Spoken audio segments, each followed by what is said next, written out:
Vamos a continuar, amigos, nuestro magazine de servicios y noticias en contacto con un invitado que ustedes conocen y que ustedes admiran. Me estoy refiriendo a Julio M. Schilling, escritor y analista político y, por supuesto, un máster también en ciencias políticas. Para ti, Julio, nuevamente bienvenido a nuestro espacio. ¿Cómo estás? Encantado de estar aquí contigo como todos los jueves. Bueno, lo primero que quiero hacer es no utilizar tanto la pluma, porque me acaba de decir un amigo psicólogo que lo escuché en un programa de televisión en Europa y dice que cuando un presentador usa una pluma o usa cualquier otra cosita, demuestra inseguridad. Y es porque tiene que tener algo en la mano para no parecer inseguro. Y se refería al señor Rajoy, al actual presidente en funciones del gobierno español, que es verdad que siempre utiliza una pluma cuando va a hacer un discurso.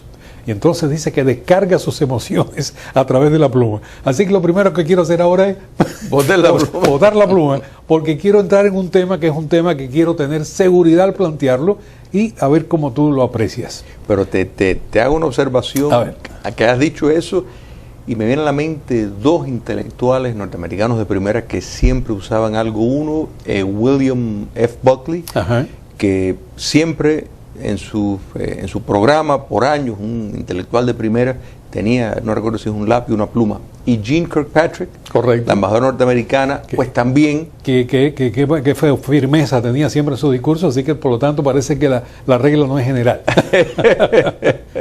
Bueno, vamos a ir al punto. Acaba de celebrarse en Cuba una reunión, es un pleno del Comité de la Unión de Jóvenes Comunistas de Cuba, donde fueron invitados personalidades que dirigen la cultura en Cuba. Estaba el señor Miguel Barnet, que es el actual presidente de la UNIAD, la Unión de Escritores y Artistas de Cuba, y estaba también presente Abel Prieto, quien ha recorrido el abanico cultural, fue ministro de Cultura, fue presidente de la UNIAD, ahora es el actual asesor, dicen que es el asesor de Raúl Castro.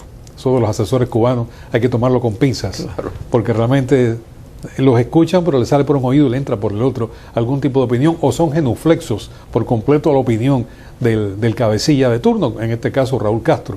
Pero bueno, regresando al tema, muy preocupados los dirigentes de la Unión de Jóvenes Comunistas porque los jóvenes cubanos no quieren ver la televisión cubana, no quieren oír la radio cubana, solamente quieren tener acceso a las redes sociales y sobre todo al llamado paquete. Y el consumo de películas del mundo occidental es lo que más les interesa, según ellos, al joven cubano. Y estaban preocupadísimos porque dice que esto rompe los valores de la revolución socialista y que había que rescatar que no se consumieran productos chatarras, que así como llamaron, porque esto desviaba a la juventud. En los años 60, cuando yo comenzaba a hacer mis primeros pininos en periodismo en la isla de Cuba, yo recuerdo que hubo una especie de revolución cultural y se defenestraron escritores, se encarcelaron escritores, a poetas, pues justamente porque no estaban dentro de la doctrina del llamado socialismo. Y recuerdo que de ahí salió una frase de ese mismo congreso que se hizo cultural, que decía, con la revolución todo y sin la revolución nada. Estamos regresando, Julio M. Schilling, a ese momento de revolución cultural en Cuba, donde el atrincheramiento es absoluto y ya transgrede el mundo político para meterse en el mundo cultural. Es que el problema detrás de esto es una realidad. Al querer precisamente aplaudir y formular el acercamiento con los Estados Unidos, al modificar su economía de la forma en que lo está haciendo, en efecto ha demostrado la quiebra moral del modelo socialista. Eso es evidente. Entonces, tienen un serio problema. Ellos quieren estar, para usar un refrán popular, estar en misa y en procesión, y es difícil. Y este problema, hay que añadir una cosa, los chinos lo están teniendo y por eso es que están reforzando clases ideológicas en todas las universidades y obligando a cualquiera que estudie periodismo tiene que dar marxismo. O sea que están precisamente presentando estos mismos argumentos. Entonces, en el caso cubano, ellos están detrás de precisamente reforzar todos estos valores, entre comillas, y digo entre comillas porque al final la práctica fue muy diferente, pero a través de los 60, pues la noción del voluntarismo, de promover una sociedad igualitaria, todo esto fueron valores míticos de que el castrocomunismo, pues, igual que el socialismo en general, pues promovía. La realidad económica, la realidad de que es un modelo incapaz de sostener un un régimen dictatorial que tiene enormes costos de operación para poder reprimir y mantenerse en el poder, pues se ve obligado a tener que abrirse a mecanismos de mercado, matices capitalistas que van en contradicción ideológica a lo que es ese fundamento socialista. Entonces, pues naturalmente que las personas parten hacia otra dirección, porque el socialismo va contrario a la naturaleza humana. Entonces, pues claro, ellos están tratando de imponer esa especie de cultura, de retenerlo, porque están teniendo problemas. Primero, los jóvenes no quieren quedarse en Cuba. Segundo, van perdiendo el control, porque hay que entender de que esos mensajes puros que ellos llaman, entre comillas, de preservación espiritual, como dicen, sí, en efecto, quiere decir que siguen teniendo el monopolio de la información, el monopolio de la verdad, que es lo que ellos quieren. Ellos quieren tener el absolutismo del conocimiento y que así se proyecta la sociedad. Y que la gente esté desinformada por completo. Correcto. Entonces, a la vez que hay vías alternas, porque se hace difícil, si por un lado tú vas a abrir la economía lo suficiente para una entrada de dinero que necesitas desesperadamente, pues naturalmente no puedes parar de todo determinadas ideas y conceptos que también van a entrar con eso. Entonces, por un lado están dando palos, reprimiendo, y por otro lado están tratando de ver esa vanguardia de la juventud, que es la juventud comunista, para precisamente a partir de ahí y las organizaciones de masa que ellos controlan, pues poder mantener esa hegemonía cultural, esa falsificación de la realidad y promoverlo como si fuera la verdad.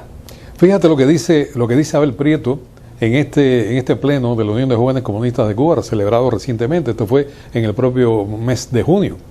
Dijo, entre otras cosas que dijo, alertó sobre la necesidad de ser más agudos frente a quienes buscan un desmontaje cotidiano de valores, de tradiciones y de la historia, con el propósito de minar la espiritualidad del cubano.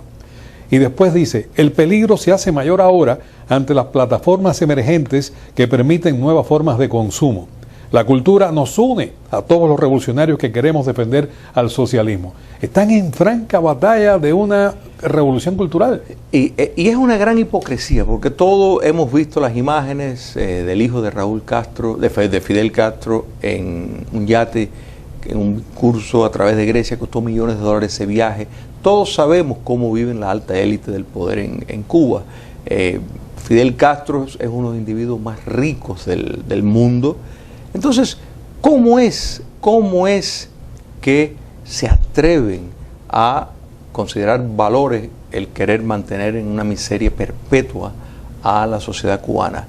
Entonces, pues, están en este rejuego de palabras que lo hemos visto constantemente. Lo vimos, ese ataque acabado de terminar el discurso del presidente Obama, por ejemplo. ¿Por qué? Porque habló de ciertos conceptos, sí, que ellos quieren, pues, controlar, y entonces empiezan ahí el bombardeo de la propaganda para tratar de neutralizar. Y esto lo vemos constantemente, y lo vemos incluso hasta en el exterior. Vemos cómo desde afuera pues mandan determinados articulistas, determinados personajes para que pongan semillas de esa línea que es la que está promoviendo el régimen, como si hubiera valores en la miseria. El sistema ha quebrado moralmente, ha tenido que abrirse de una manera vergonzosa, hasta te diría, porque ¿qué es lo que fue el festival ese de la Chanel? Sino algo en plena mar, una vergüenza ante la realidad cubana, para que todo el mundo lo viera. Demuestran que en Cuba todo se vende si le va a traer dinero a la dictadura. Eso mismo sabe Narices por completo con este tipo de planteamiento. Claro. O sea, lo que importa parece que lo que entra en las arcas de los Castro. Lo demás es totalmente paisaje. Correcto. De acuerdo con unos investigadores, más que investigadores, fueron unos visitantes que fueron a la Cuba comunista hace algunos meses, y estos individuos pusieron un termómetro, se dedican a hacer sondeos de opinión, y aunque fueron como turistas, indiscutiblemente el profesionalismo lo llevaban por dentro.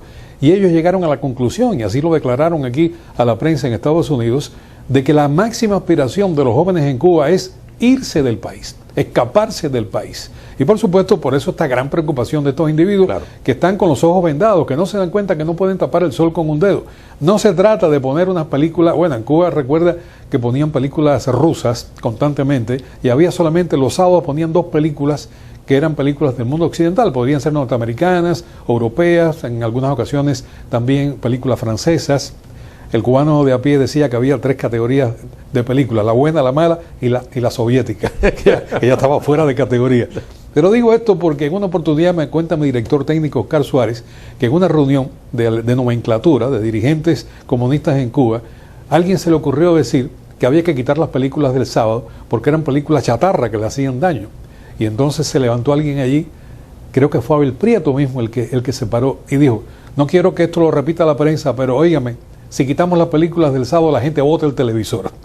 Y es lo que está pasando ahora en Cuba. Los programas son tan malos, los programas son tan politizados, son tan monótonos, que la gente tiene que buscar el paquete, tiene que buscar la internet, y por supuesto aquí se le abre la visión del mundo.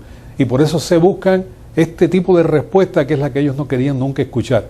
Pero no que creo que con una reunión, ¿cómo pueden ellos en el siglo XXI decir cero internet, como está pasando en Cuba, que realmente tener acceso a la internet libre es poco menos que imposible?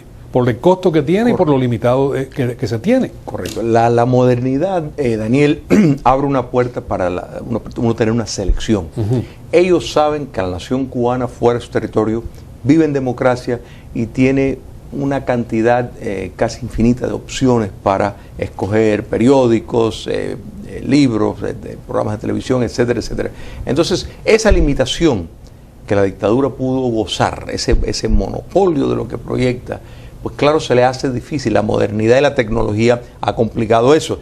La necesidad de facilitar, por ejemplo, los celulares, por el dinero que les entra, a la misma vez son armas potentes, son ventanas al mundo libre. Entonces, todo esto trae complicaciones y tenemos reuniones baratas y de tipo circo con la juventud comunista para tratar de reforzar, porque es precisamente en la juventud donde ellos tienen menor apoyo. Mientras más joven, menos apoyo tienen. El llamado hombre nuevo, que yo recuerdo aquella campaña que se hizo de crear el hombre nuevo en Cuba, que iba a ser un hombre perfecto, que iba a ser un hombre totalmente bondadoso, un hombre dedicado a la construcción del socialismo, y el hombre nuevo está aquí en Miami. Incluso los hijos de los propios dirigentes, porque ahora estoy recordando así, pensando a punta de lengua, estoy recordando que importantes dirigentes cubanos, su familia emigró de Cuba. Correcto. Y sus hijos están aquí en los Estados Unidos. Correcto. Ha sido el hombre nuevo el que se ha encargado de precisamente destruir ese gran mito, ese fraude, porque ha sido realmente un fraude. Y aquí lo que estamos viendo es un intento penoso de unos recalcitrantes que se quieren aferrar a un principio reaccionario totalmente que va contra los tiempos, contra la modernidad y contra los deseos del pueblo de Cuba. Te agradezco mucho estar con nosotros en la mañana de hoy como de costumbre y te invito para que vuelvas la semana próxima con gusto este tipo de intercambio que yo sé que el televidente agradece. Con gusto siempre. Gracias. ¿Cómo no?